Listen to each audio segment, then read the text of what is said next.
নমস্কাৰ। সমূহ অসমবাসী ৰাইজক মই সত্যৰঞ্জন বৰাই আজি এটা কথাৰ কাৰণে আন্তৰিকতাৰে কৃতজ্ঞতা জনাব খুজিছোঁ যে অন্ততঃ আজি অসমৰ ৰাইজ ওলাই আহিছে, অভিভাৱকসকল ওলাই আহিছে। আৰু দুখ লাগিছে এইটো কথাত যে ছাত্ৰ ছাত্ৰীসকলে পৰীক্ষাৰ বতৰত পৰীক্ষা বাদ দি ৰাজপথত আহি আন্দোলন কৰিব লগা হৈছে আৰু তাৰ পিছত পুলিচৰ আৰক্ষীৰ লাঠিৰ কোব খাইছে। ছাত্ৰ ছাত্ৰীক যিসকল কণমানি ছাত্ৰ ছাত্ৰীক হয়তো মাক দেউতাকে আজি পৰ্যন্ত টানকৈ কথা এষাৰ কোৱা নাছিল, সেই ল'ৰা ছোৱালীয়ে আহি আজি ৰাজপথত নিজৰ অধিকাৰ বিচাৰিবলৈ আহি পেলাই পুলিচৰ আৰক্ষীৰ লাঠিৰ কোব খাব লগা হৈছে। মই ভাবিছোঁ ইয়াতকৈ আৰু বেয়া দিন অসমৰ কাৰণে হ'ব নোৱাৰে। ইয়াতকৈ আৰু বেয়া দিন অসমৰ কাৰণে নাহক। ইয়াতেই শেষ হওক অসমৰ বেয়া দিনবোৰ, ইয়াতেই শেষ হওক অসমৰ দুৰৱস্থাৰ এই দুৰ্বিষহ দিনবোৰ। কি বুলি ক'ম, শব্দবোৰো বিচাৰি পোৱা নাই, কিন্তু বৰ অশান্তি পাইছোঁ, বৰ কষ্ট পাইছোঁ। কৈছোঁ নে, মোৰ সন্তান যদি হ'লহেঁতেন তেওঁলোক, তেতিয়া হয়তো মই শান্তিৰে থাকিব নোৱাৰিলোহেঁতেন। মোৰ তেজ মঙহৰ সন্তান সেইবোৰ নহ'ব পাৰে যিবোৰক আজি ৰাজপথত লাঠিৰে কোবোৱা হৈছে, কিন্তু মোৰেইটো সন্তান ন, মোৰেইটো কাৰোবাৰ সন্তান, মোৰেইটো অঙহী বঙহীৰ সন্তান কোনোবা। কিমান নিৰুপায় আজি সেই ল'ৰা ছোৱালীবোৰ, তেওঁলোকৰ ভৱিষ্যতবোৰ আমি কোনফালে ঠেলা মাৰি দিলোঁ। তেওঁলোকক ৰাজপথলৈ পৰীক্ষাৰ সময়ত চাওকচোন কেনেকৈ মাকে দেউতাকে আইতাকে ককাকে সকলোৱে, বায়েকে ভনীয়েকে বা ককায়েকে কিমান যত্ন কৰি পৰীক্ষা আছে, পঢ়িব লাগিব, প্ৰতিটো বস্তু আল পৈচান ধৰে। কাৰোবাৰ একো নাই, তাৰপিছতো তেওঁলোকে পৰীক্ষাটো বুলি কিমান যত্নৰে ল'ৰা ছোৱালীখিনিক আলপৈচান ধৰে, সুস্থ সবল কৰি ৰাখে, কোনো ধৰণৰ কষ্ট পাবলৈ নিদিয়াকৈ ৰাখে সেইখিনি সময়ত। কাৰণ এইটো বুনিয়াদী শিক্ষাৰ এটা বুনিয়াদী পৰীক্ষা। আৰু ইয়াতেই অসমৰ এই ল'ৰা ছোৱালীখিনিক লৈ পেলাই চৰকাৰেই হেতা ওপৰা। আৰু তাৰপিছত বিভিন্নজন ৰাজনেতাৰ বিভিন্ন ধৰণৰ মন্তব্য, আৰু বিভিন্নজন সেই ৰাজনেতাৰ পক্ষত থকা বিভিন্নজনৰ বিভিন্ন ধৰণৰ ভেঙুচালি কৰাৰ বক্তব্য আচৰিত হৈছে। আৰু ক'ৰবাত আটাইতকৈ দুখ লগা কথাটো হৈছে যে আমাৰ সমাজখনৰ ইমান মানসিক স্খলন, ইমান নৈতিকতাৰ স্খলন, তাৰপিছতো কাৰোবাৰ সপক্ষে বা কাৰোবাক কাৰোবাৰ ওপৰত জাপি দিব খোজা যিটো প্ৰক্ৰিয়া, কোনোবাই কৈছে বিৰোধীয়ে কৰিছে, কোনোবাই কৈছে কোনোবাই ষড়যন্ত্ৰ কৰিছে। আৰে কোনে কি ষড়যন্ত্ৰ কৰিছে, কোনে কি নষ্ট কৰিছে, যোনেই কৰিছে তেওঁলোকে নষ্ট প্ৰকৃততে কাক কৰিছে? কোনোবা বিৰোধীয়ে যদি চৰকাৰখনক বদনাম কৰিবলৈ চেষ্টা কৰিছে, ক্ষতি প্ৰকৃততে কাৰ হৈছে? আমাৰ ল'ৰা ছোৱালী, আমাৰ কণ কণ শিশুবোৰৰ ক্ষতি হৈছে। কিয় কোনেও সেইটো বুজা নাই? আৰু যদি কোনোবা বিৰোধীয়ে চক্ৰান্তই কৰিছে, তেতিয়াহ'লে নিয়ন্ত্ৰণ কৰিব কোনে লাগিছিল? এবাৰ নহয়, দুবাৰ নহয়, তিনিটাকে পৰীক্ষাৰ প্ৰশ্ন কাকত বাতিল কৰিবলৈ, প্ৰশ্ন কাকত ওলাই গৈছে, তিনিটাকে পৰীক্ষাৰ প্ৰশ্ন কাকত এই ধৰণে বজাৰত চানাচুৰৰ নিচিনাকৈ বিক্ৰী হৈছে। আৰু তাৰপিছত তিনিজন শিক্ষক, তেওঁলোক প্ৰকৃততে দোষী হয়নে? আৰু তেওঁলোক সাধাৰণ শিক্ষক তিনিজনে ইমান ডাঙৰ এটা ঘটনা কৰিবলৈ সাহস ক'ত পালে? তেওঁলোকৰ সাহস কোনে যোগালে? আৰু যদি প্ৰথমেই হৈছিল তেতিয়াহ'লে কিয় অভিভাৱক হিচাপে চৰকাৰখনে সেইখিনি শুদ্ধ কৰিব নোৱাৰিলে? আজি দুখটো কাৰোবালৈ ঠেলি দিছে। মুখ্যমন্ত্ৰীয়ে কৈছে সেবাৰ দুখ নাই, সেবাৰ সংস্কাৰৰ প্ৰয়োজন নাই। সেইকাৰণে মোৰ সন্দেহ বেছিকৈ হৈছে, কাৰণ সেবাক ক'ৰবাত মুখ্যমন্ত্ৰী হিমন্ত বিশ্ব শৰ্মাই ছেফ গাৰ্ড দিবলৈ খুজিছে। সেবা ক'ৰবাত মুখ্যমন্ত্ৰী হিমন্ত বিশ্ব শৰ্মাই সেবা ছেফ গাৰ্ড দি পেলাই, কাৰণ কিবা জৈন, কি ৰমেশ জৈন ৰাকেশ জৈন বুলি কোনোবা এজন আছে, আৰু সেইজন মানুহ হিমন্ত বিশ্ব শৰ্মাৰ অতি ঘনিষ্ঠ মানুহ, আৰু তেওঁৰ লগতে বহু ধৰণৰ বিভিন্ন কেলকুলেশ্যন হৈছিল বুলি আমি বিভিন্ন সময়ত শুনিছোঁ। ঠিক বা যি নহওক, সেইবোৰ কথা আজি নকওঁ।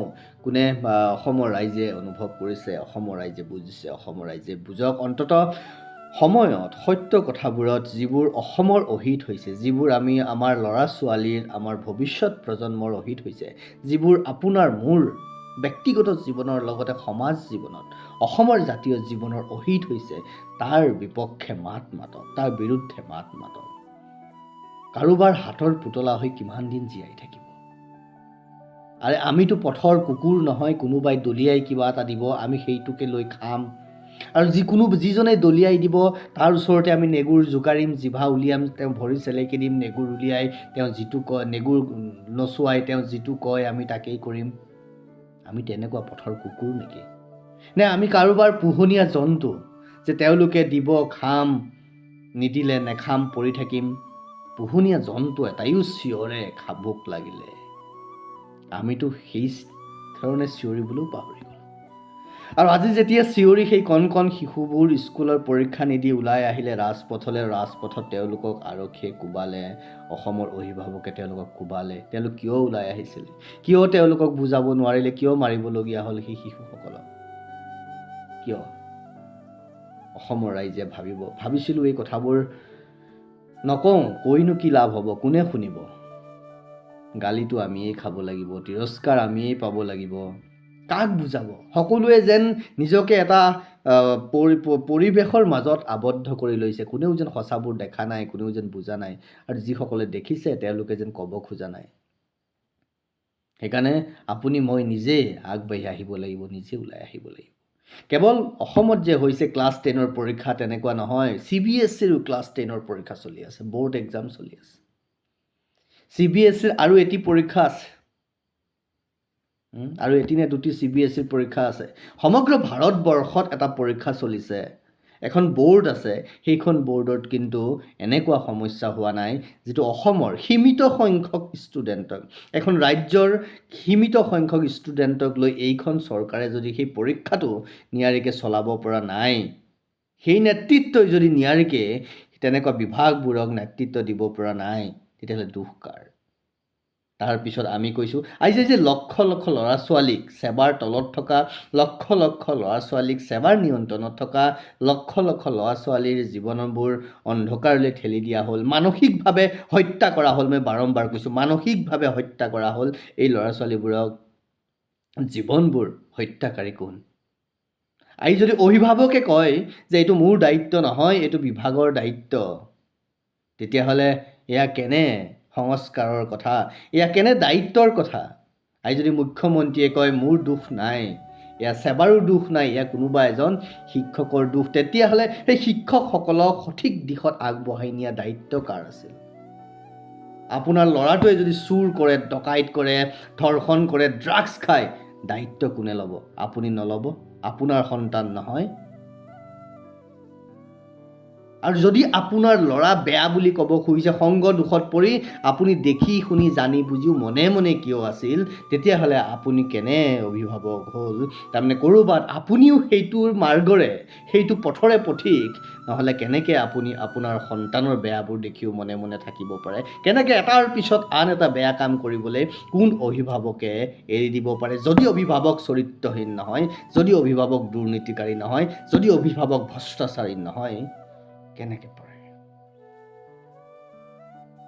সেইকাৰণে আজি সেবাৰ এই ছাত্ৰ ছাত্ৰীৰ অৱস্থা, CBSE ছাত্ৰ ছাত্ৰী শান্তিৰে পৰীক্ষা দি আছে, খুব সুন্দৰভাৱে পৰীক্ষা দি আছে। সেইকাৰণে হয়তো বিভিন্ন সময়ত সেবাক বাদ দি CBSEৰ ফাললৈ ল'ৰা ছোৱালীবোৰ যাব খোজে।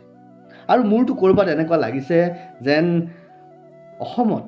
অসমৰ জাতীয় সংগঠনবোৰ নষ্ট কৰাৰ এটা খুব সুন্দৰ পৰিকল্পনা কৰা হৈছে। এই পৰিকল্পনা অসমৰ মুখ্যমন্ত্ৰীৰ নেতৃত্বত হৈছে।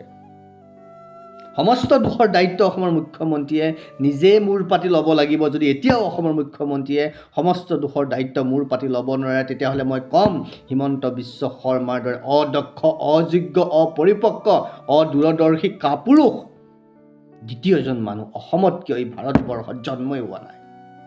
আকৌ কৈছোঁ, হিমন্ত বিশ্ব শৰ্মাৰ দৰে অদক্ষ, অযোগ্য, অপৰিপক্ক, অদূৰদৰ্শী কাপুৰুষ দ্বিতীয় এজন এই অসমত জন্মই হোৱা নাই। কাৰণ কণ কণ শিশুক আপোনালোকে লৈ জীৱন লৈ হেতালি খেলিব, অন্ধকাৰলৈ ঠেলি দিব, মানসিকভাৱে হত্যা কৰিব। তাৰপিছত তেওঁলোকে ৰাজপথত আহি কান্দিবলৈ আহিছিল, প্ৰশ্ন কৰিবলৈ আহিছিল, আপোনালোকক কিয় আমাৰ লগত এই ধৰণৰ অৱস্থা কৰা হ'ল, কিয় আমাক বাৰে বাৰে মানসিকভাৱে হত্যা কৰা হৈছে। তাৰপিছতো আপোনালোকে আৰক্ষী লগাই তেওঁলোকক কোবাইছে। অসমৰ সুযোগ্য সমাজে বিবেচনা কৰিব।